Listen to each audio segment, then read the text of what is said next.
Focus करेंगे हमारे आज के दूसरे मैनेजमेंट पर और हमारे साथ एजीएस ट्रांजैक्ट टेक के चेयरमैन और मैनेजिंग डायरेक्टर रवि गोयल जुड़ गए हैं। साथ ही कंपनी के सीएफओ सौरभ लाल भी हमारे साथ हैं। बहुत बहुत स्वागत आप दोनों का ईटी नाउ स्वदेश पर। आपकी कंपनी का आईपीओ आज से खुल गया है। रवि, मैं आपसे जानना चाहूँगा किस तरह का रिस्पांस आपने देखा है और आने वाले समय में अब कंपनी किस तरह की प्लानिंग कर रही है, कौन से नेक्स्ट माइलस्टोन होंगे जिन पर नज़र है आपकी? हर कंपनी का एक सपना होता है कि कंपनी लिस्ट करे, और ये कोई भी कंपनी की लाइफ साइकिल में एक ही मौका होता है जबकि वो आईपीओ कर सकती है। तो हमारी टीम ने जो जो business model over a period of time develop किया है और जो मेहनत की है, ये उसी का नतीजा है कि हम आज आईपीओ करने जा रहे हैं। हमने कल एंकर अलॉटमेंट किया और मुझे ये बताने में बहुत खुशी हो रही है कि who's who of Indian as well as international financial institutions are part of our journey. We have companies like HDFC Mutual Fund, Nippon Mutual Fund, Abacus, White Oak, Think Investments, Plutus, Saint Capital, to name a few. And we have got all this fully subscribed at the upper end, upper band of the price points, which shows a full confidence in the company. जैसा मैंने बताया कि हम quite diversified company हैं। हमारा focus जो है वो काफी डिजिटल रहा है। तो digital and diversification, I think these have been two very key factors, and we have seen an overwhelming response from the investor community. बिल्कुल रवि जी, मैं आपसे ये समझना चाहूँगा क्योंकि ये जो कार्यक्रम है खास हमारे दर्शकों की समझ के लिए है ताकि वो समझ सकें कि कंपनीज किस तरह का कारोबार करती हैं। अब आपकी कंपनी आईपीओ लेकर आ रही है, 3 सेगमेंट हैं आपके बिजनेस के।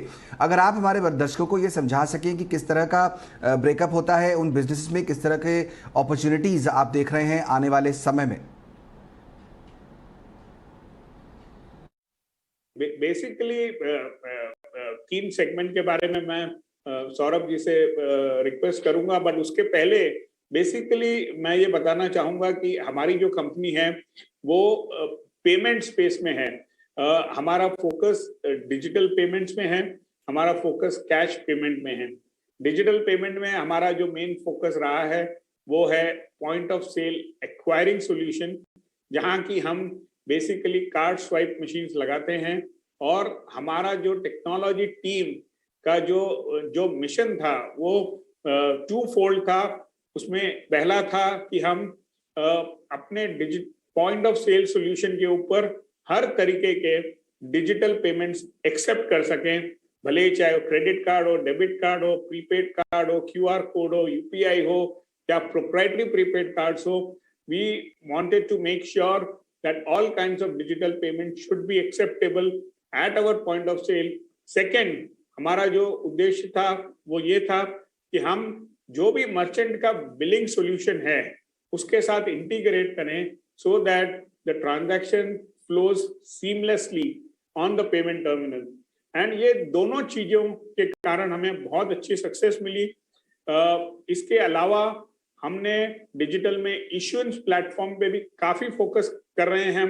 हमारी एक 100% होली ओन सब्सिडरी है जिसका नाम है इंडिया ट्रांजैक्ट सर्विसेज लिमिटेड, जहां पर कि हमें पीपीआई लाइसेंस सेंट्रल बैंक ने इशू किया है, जहां की हम ऑनगो के नाम से गिफ्ट कार्ड ऑलरेडी मार्केट में लॉन्च कर चुके हैं और बहुत ही जल्दी हम ऑनगो एनसीएमसी कार्ड लॉन्च करने जा रहे हैं। एनसीएमसी जो है वो है नेशनल कॉमन मोबिलिटी कार्ड, जो कि नया प्लेटफॉर्म है एनपीसीआई की तरफ से, जिसका की उद्देश्य है कि पूरे पैन इंडिया पे for any transit mode this card should be able to be accepted. तो भले ही कोई भी मेट्रो हो, चाहे हैदराबाद हो, चाहे कोची हो, चाहे बैंगलोर हो, चाहे मुंबई हो, ये कार्ड हर जगह पे एक्सेप्ट हो सकेगा। तो ये हमारा 2 डिजिटल में फोकस रहा हमारा। इसके अलावा हमने बहुत ही इनोवेटिव मोबाइल ऐप लॉन्च किया है जिसका नाम है फास्ट लेन। हमने ये HPCL के साथ लॉन्च किया है मुंबई और पुणे में। और इसमें बेसिकली ये जो ऐप है ये पूरा का पूरा आपका फ्यूलिंग प्रोसेस को कंट्रोल करती है।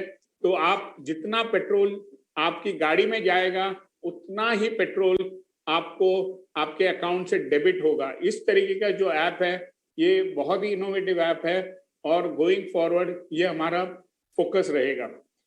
इसके अलावा डिजिटल के अलावा ATM आउटसोर्सिंग भी हमारा मेन बिजनेस है कैश पेमेंट्स में, जहां की हम बैंकों के बिहाफ पे ATMs लगाते हैं either on a transaction model or on a fixed monthly model. और ये मॉडल भी हम पिछले 8-10 साल से बहुत सक्सेसफुली मार्केट में लगा रहे हैं।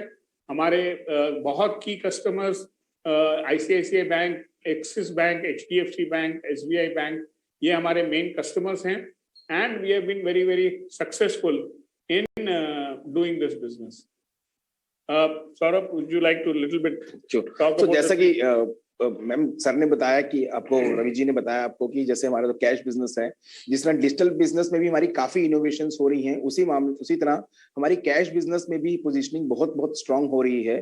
जैसे हम ATM आउटसोर्सिंग में इंडिया के सेकंड लार्जेस्ट ATM डिप्लॉयर हैं, उसी तरह हम कैश मैनेजमेंट बिजनेस जिसको हम अपनी सब्सिडरी सिक्योर वैल्यू के थ्रू करते हैं, उसमें भी हम कंट्री में सेकंड लार्जेस्ट सर्विस प्रोवाइडर हैं। सो इन दोनों स्पेस में भी हमारी लीडरशिप पोजीशन है और इस लीडरशिप पोजीशन के साथ मार्केट में काफी और भी नए प्रोडक्ट, जैसे आपने सुना होगा मैम, कैश रिसाइकलर मशीन्स, जिसमें कस्टमर ना जा ओनली सिर्फ विड्रॉल के साथ नहीं, कस्टमर अपने पैसे जाके जमा भी करवा सकता है और उसका इंस्टेंट क्रेडिट मिल सकता है। तो काफी बैंक्स आजकल अपनी नई ब्रांचेस को ऑटोमेट करने के लिए, अपनी ब्रांचेस को डिजिटलाइज करने के लिए भी ये मशीनें लगा रहे हैं, ताकि वो अपने कस्टमर को ये सुविधा भी दे पाए कि वो जब कैश जमा कराने आए, वो कैश को सीधा सीधा मशीन में जमा करवा दें और उनको इंस्टेंट क्रेडिट मिल जाए। उसी की तरह जैसे हमने बोला, कैश मैनेजमेंट बिजनेस में भी हम काफी ग्रो कर रहे हैं। हम जैसे मार्केट में हम इस वक्त इंडिया की सिर्फ एक मात्र कंपनी है जो RBI और MHA, ministry of home affair की जो गाइडलाइंस की कंप्लायंस है, ऑल इंडिया बेसिस पे हमने करा है। तो उसके बेसिस पे भी हमारी पोजीशन काफी स्ट्रांग हो गई है। तो ये जो 3 बिजनेसेस हमने बताए, ATM outsourcing, cash management and digital, ये हमारा जो फोकस एरिया आगे वाले सालों में भी रहेंगे। और कंसिडरिंग कि हमारी काफी स्ट्रांग पोजीशनिंग है, काफी स्ट्रांग टेक्नोलॉजी टीम है, काफी स्ट्रांग इनोवेटिव प्रोडक्ट है, तो जिसका हमें लगता है कि आने वाले टाइम में हम अपने मार्केट, अपने प्रोडक्ट बुके से काफी नई इनोवेशन ला पाएंगे। करेक्ट। सौरभ जी, मैं आप ही से जानना चाहूंगा, अगला सवाल वो ये है कि आपके जो IPO आप लेकर आ रहे हैं, इसके ऑब्जेक्टिव्स क्या हैं और जो पैसा आप जमा होगा इस IPO के जरिए, उसका इस्तेमाल किस तरह किया जाएगा?